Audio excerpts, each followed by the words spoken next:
Hey guys, good morning. Real quick, I read a book called The 5 Gears, I think it was, and it basically broke down the time that we spend into different gears. Gear 1 being sort of a recharging, a resetting, whatever you do to kind of relax and get ready, to be able to hit it hard again. And Gear 5 being that dedicated, focused time that you spend on a task. Someone who really has a grasp on how to utilize all the gears is able to shift when they need to. So I really like that book. It's one of the things that has really stuck with me.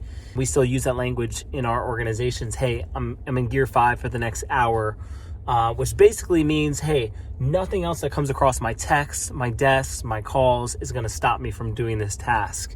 I'm thinking about that this morning as I have a handful of things that have sort of been just getting offloaded onto the to-do list, right? We use our to-do list just to catch all the things that we hope to get around to, but we don't actually execute all the time. So this morning, I'm encouraging myself and I'm encouraging you, take some time, get in Gear 5, and focus on the things that have to get done in order to push the ball forward, in order to push the organization forward. Sometimes we are the clog and we need to unclog so we can get that flow going again, that flow of productivity. Hopefully that resonates with someone today. If so, leave me a comment to let me know below, and I hope you guys have a blessed day. See you soon.